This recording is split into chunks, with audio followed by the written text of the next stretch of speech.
Hey everyone and welcome to today's video. So we're going to be doing a tear down on the W11 engine. So we want to find out what's wrong with it. So as you remember, this is from the Mini R53 from Orange. So I think the initial reports were that there was some sort of knocking within the engine. So potentially concerns are that we've got to rebuild that bottom end, but we'll see. Obviously last time we saw the engine, it was on the crane.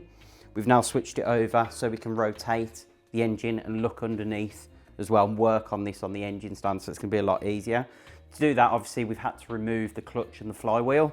So that's gone, that's off the car. Now, they're actually in really good condition. However, while the engine's apart, I'm going to be upgrading as much as I can, or just even refreshing and putting new, even if it's OEM parts. So all new gaskets and everything will be going on this. But I'm thinking probably an aftermarket clutch because we are going to be going for power on this engine. So as much as we can without going crazy. We're not going to change to a turbocharger. This supercharger works really well, so we're going to keep that, reduce the pulley size probably down to like a 17% maybe, and see what we can do. But lots of plans for the engine anyway, and we've already got plenty of parts on the shelf, so some parts in boxes behind me already. There's going to be lots going on with this engine, so I thought I'd just catch you up to date with where we are. Okay, so as the concerns with the bottom half of the engine, I think it's best to flip it over and then we'll get that sump off first and just see what the state of it is, see what's like underneath. So let's flip the engine. Actually, we'll get it to that angle, and we've got just 10mm bolts holding that on, so we'll just pull those out now. Okay, so I've done most of the job off camera, but let's just get these last few 10mm out.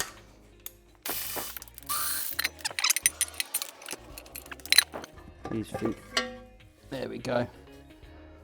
Right, let's bring you in so I can show you what I can see in that sump. Okay, so you can already see in that sump, this looks quite wet, so that's water.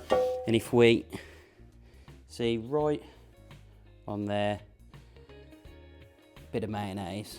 So there's definitely water in that oil. The good thing is, it's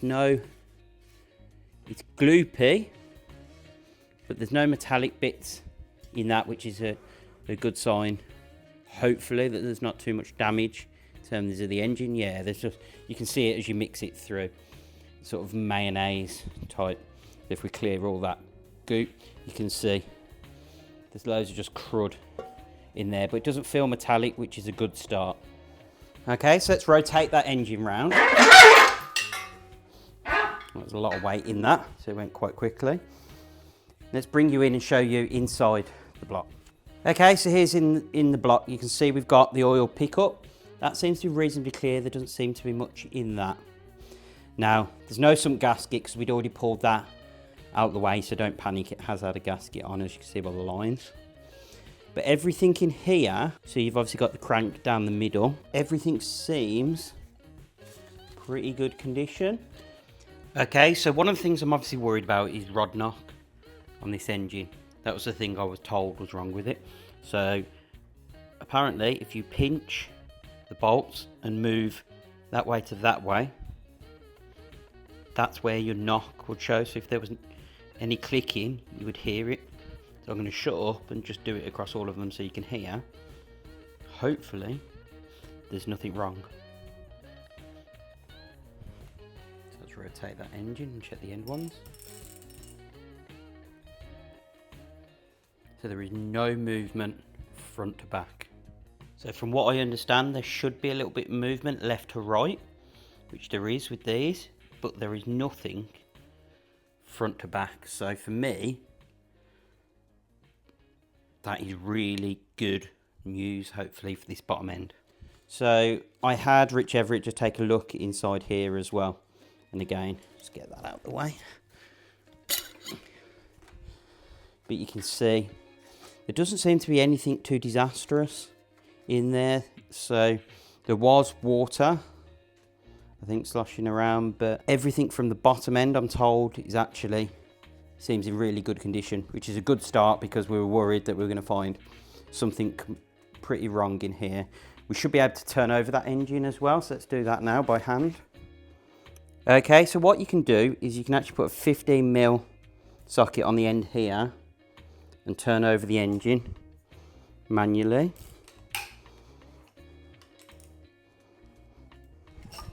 So we've already took the spark plugs out.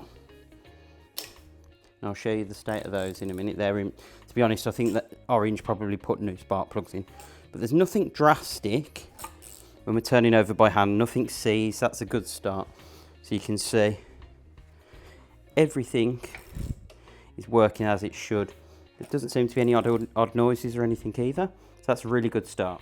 Okay, and then if we flip that engine over again, bit noisy, but let's see if we can do it by lifting it up here. It needs a bit of oil. Okay, so the other thing we can do is grab a borescope and actually take the spark plugs out, and without removing the rocker cover, you can actually straighten this camera, put it down and in, and actually see. So if your engine was still in the car and you wanted to see actually, is there anything wrong with the tops of the pistons or the walls with inside the cylinder, you're able to do that without actually getting to this point of removing the engine. So this, I think, was just a cheap one off AliExpress or Amazon. It wasn't expensive at all. It's not sort of garage quality, but it gives you a preview into here. So what I'll do now is we'll show you the inside of each of the bores on the camera. Okay, so if you look at the quality of the camera there, it's not the greatest. However, the blurriness isn't because of the camera quality, it's because the camera is designed to focus on things up close. You can see when I put my finger there, it focuses perfectly. So you've got to get the camera line straight to be able to get into that bore. It's a little tricky, especially when you haven't done it for a while, but you can see I've straightened that out and you can now see inside. Now the camera quality isn't brilliant, but it would allow you to see any damage within your engine before being able to take it apart. So if you're worried about the top of the piston being damaged, etc., you'll be able to see in.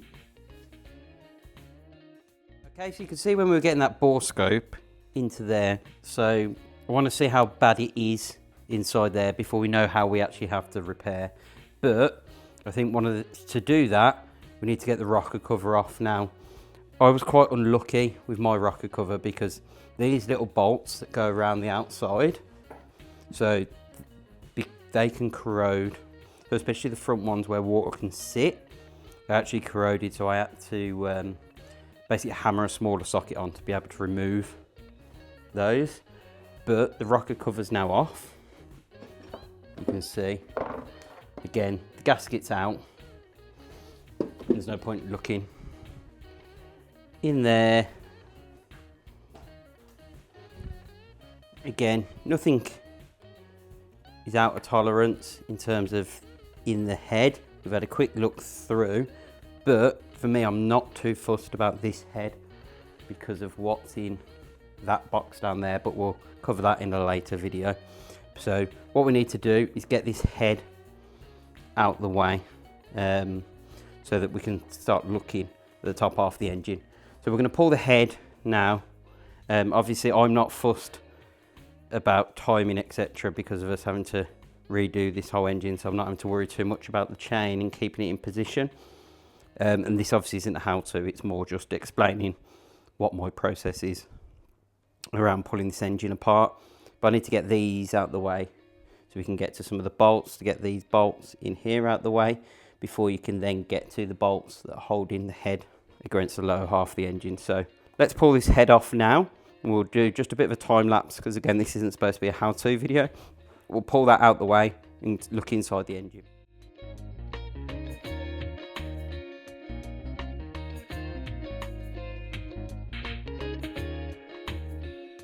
Okay, so we've got that head hopefully out, or loose should I say now. So inlet manifold's gone, obviously it's out the car, so the exhaust manifold. We've got that chain out the way. So hopefully should lift off the car. Now I'll bring you in and show you what I can see, but there's definitely been water in the oil in this. You can see just like, looks like sand, but it's obviously not sand, but just gross everywhere. Yeah, you can see it in here especially. So we'll bring you in close and show you what I can see in terms of the the gasket next. So let's show you the underside of this first. So obviously this head looks very crusty. And you can see just in here, you've got all of this build up. Tons of it. Yeah, there's loads of it in there. So hopefully it might be a case. Is it even, is that in the water? Like a piece of paper or something? But hopefully it's a head gasket on this engine, because nothing is pointing towards it knocking. That bottom end, obviously I'll get it checked over and everything, because this all needs cleaning out anyway. But you can see on the head gasket again here, loads of build up now. Interestingly, although it didn't look great on the bore scope, and obviously we'll raise these up and down, there doesn't seem to be. I think it was more, it looked on camera.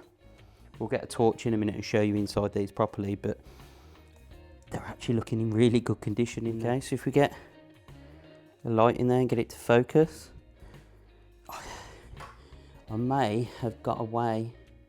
Obviously I'll get all this checked out, but I'm not seeing anything too worrying at the moment in there. Obviously there's some stuff that's fallen off the underside of the head as I've taken it out, but you can see here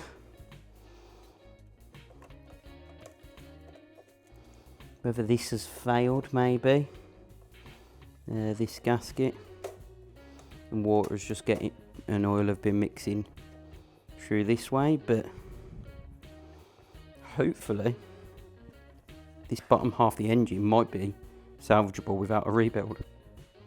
These are looking very shiny,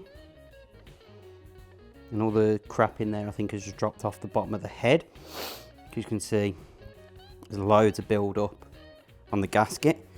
If you look at the bottom side of the head, there's just tons of it all built up in all these little holes. Loads of it. Obviously this isn't the head I'm using, but maybe the gasket's failed there.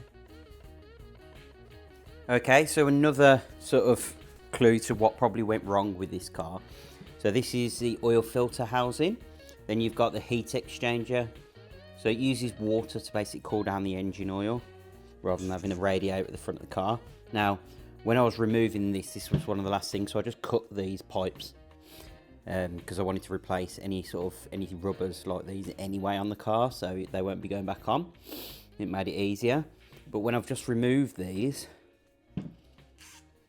this might be another sort of, you see in there,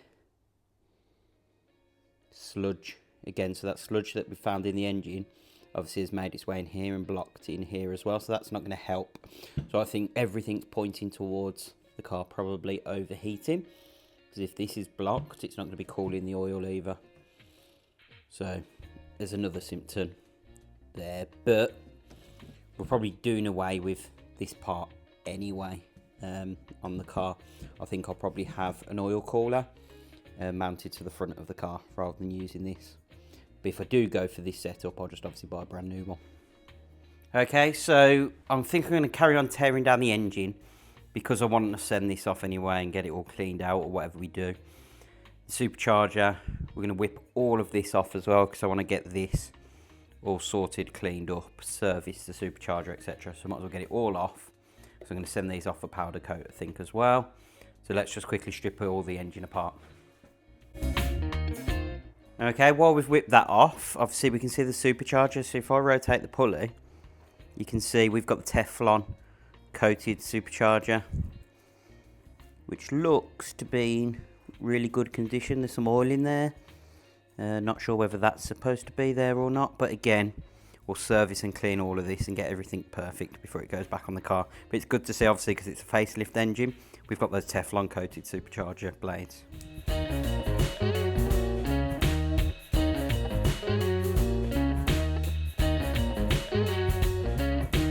Then I'm hoping that everything is now disconnected. We'll soon find out. Right. That's in the way. Okay.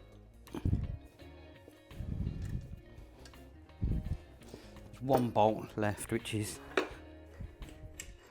think the alternator bolt goes through it. That's the supercharger off. So we're getting closer to just having that bare engine block. So there's not a lot left on it now. A couple of bits off the front, pretty much. So we'll strip some of these off just so they don't get damaged. And then hopefully this is all ready to get cleaned up. I think looking at the state of this, I think I want to get the whole thing cleaned properly and then coated so it just looks a lot neater and like new.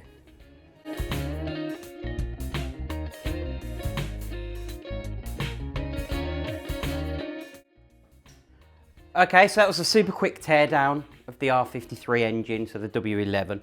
Hopefully we found all the major issues with it, so we can see the signs of it overheating, probably the head gasket. Now I've got a new head going on it, so we'll look at that in a future video, but I'll see what I can do in terms of smartening this bottom half of the engine up and getting it all checked over, cleaned up, make sure everything's okay with it. But as you can see from the video, we've pretty much stripped everything off. I've just got to get this off and then we are done in terms of this. So this can go off and be cleaned and looked at and checked, and just make sure it's okay, because the worst thing we want to do is actually stick it back in the car once we've rebuilt everything and this fails and there's a problem with this. So I'm going to properly get it checked over, but we can see from the video that actually, hopefully, there's no knocking, there's no bottom end problems with this from what we can see so far. So if you found today's video entertaining, please hit that like button, subscribe and hit the notification bell so you get alerts every time we upload new content. Thanks for watching and we'll see you in the next video.